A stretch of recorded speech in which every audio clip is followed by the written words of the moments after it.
anna Muhammadan abduhu wa rasuluhu la nabiyya ba'dah. Allahumma salli wa sallim wa barik ala sayyidina wa maulana Muhammad wa ala alihi wa sahbihi wa sallama tasliman katsira. Amma ba'du fa ya ibadallah, usikum wa iyaya bittaqwallah faqad fazal muttaqun. Faqala Allah ta'ala bil Qur'anil 'azim, a'udzu billahi minasy syaithanir rajim. Ya ayyuhalladzina amanu taqullaha haqqa tuqatih wa la tamutunna illa wa antum muslimun. Ya ayyuhan nasu taqu rabbakumul ladzi khalaqakum min nafsin wahidah wa khalaqa minha zawjaha wa bassa minhuma rijalan katsiran wa nisaa'a. Wattaqullaha alladzi tasaaluna bihi wal arham. Innallaha kana 'alaikum raqiba. Ya ayyuhalladzina amanu taqullaha wa qulu qawlan sadida yuslih lakum a'malakum wa yaghfir lakum dzunubakum wa may yuti'illaha wa rasulahu faqad faza fawzan 'azima. Hadirin jemaah Jumat yang dirahmati Allah Subhanahu wa taala. Tidak henti-hentinya marilah kita senantiasa memanjatkan puji dan syukur kita kehadiran Allah Subhanahu wa taala atas segala limpahan rahmat dan nikmatnya kepada kita semua. Sehingga pada saat yang berbahagia ini, betapapun sibuknya kita dengan urusan keduniaan kita masing-masing, kita masih dapat menyempatkan diri kita untuk melaksanakan salah satu perintahnya, yakni melaksanakan sholat Jumat di masjid yang kita muliakan ini.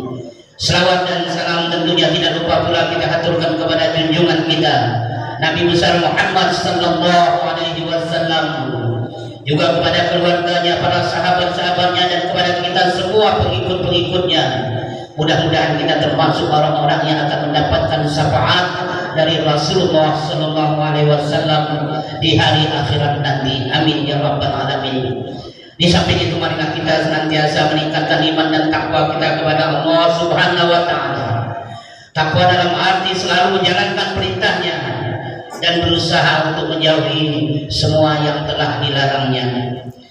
Hadirin jemaah Jumat rahimakumullah. Tidak ada manusia di dunia ini yang tak ingin hidup bahagia, baik di dunia maupun di akhirat. Namun tidak ada pula yang sanggup membayangkan betapa ngerinya siksaan api neraka kelak.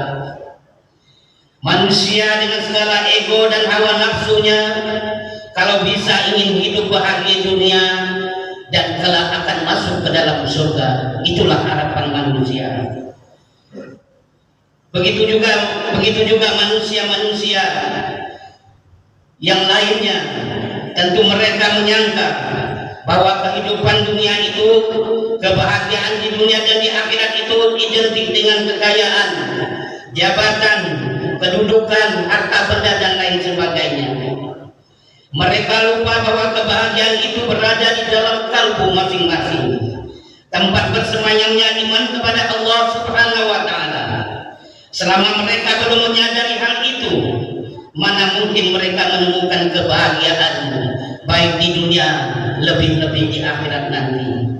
Hadirin yang berbahagia, jika kita memiliki 4 hal berturut-turut, yakni istri yang tercinta atau yang tersayang, harta yang melimpah, kesehatan yang prima, dan yang terakhir iman yang kokoh, lalu kita terpaksa melepaskan salah satu di antaranya, kira-kira mana yang rela dalam hati kita untuk kita lepaskan?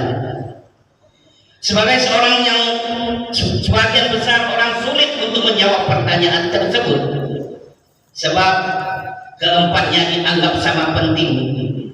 Namun jika kondisinya sangat memaksa dan kita harus mengambil satu pilihan, masing-masing orang-orang akan punya pilihan yang berbeda. Boleh jadi ada di antara kita yang memilih melepaskan harta asal masih diberi kesehatan yang prima, istri dan yang setia, dan uang yang banyak. Barangkali ada juga yang memilih melepaskan kesehatan asal masih kaya, tetapi tak tertutup kemungkinan kita masih kaya dan sehat. Bisa jadi juga ada yang hendak melepaskan imannya, asal tidak jatuh miskin, tidak sakit-sakitan, dan masih memiliki pendamping yang setia. Hadirin yang berbahagia, bagi orang yang sehat akal dan hatinya, pasti tidak bingung menjawab pertanyaan di atas. Dia tentu akan memprioritaskan iman ketimbang yang lain. Iman harus dipertahankan sampai tetes darah penghabisan.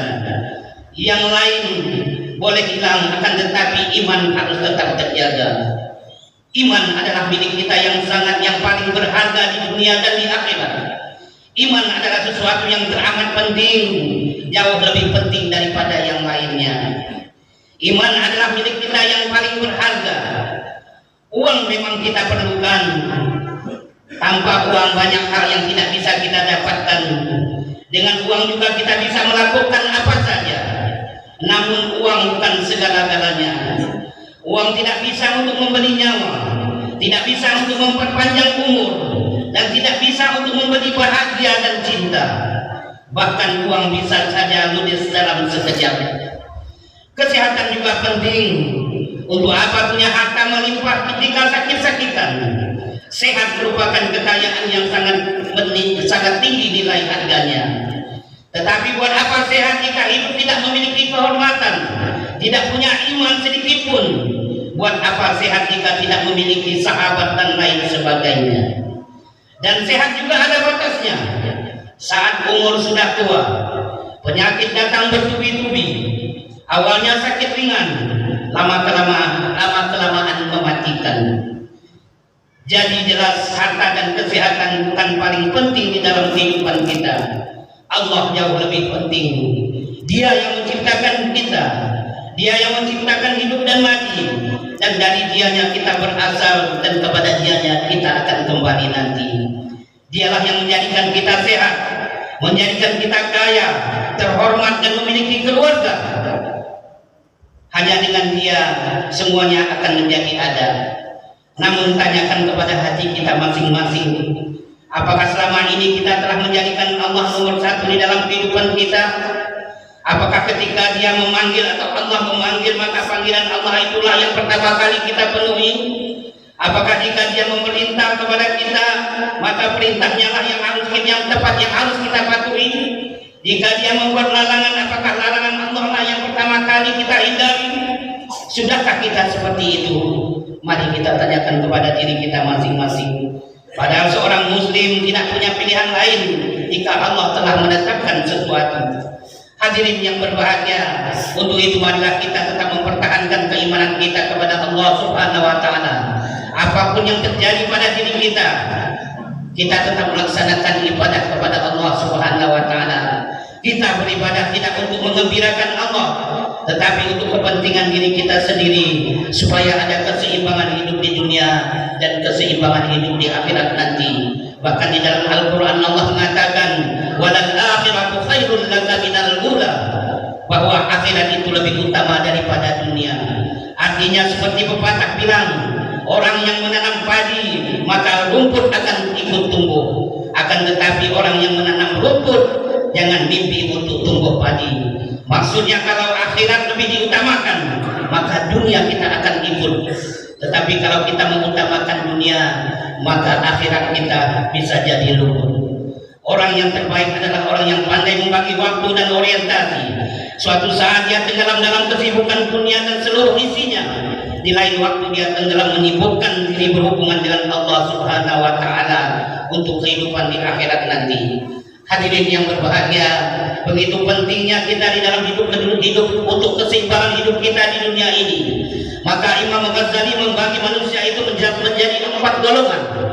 Yang pertama kata Imam Ghazali, ada orang yang saqiyun fil dunya dan saqiyun fil akhirah, yaitu celaka atau sengsara di dunia dan juga sengsara di akhirat.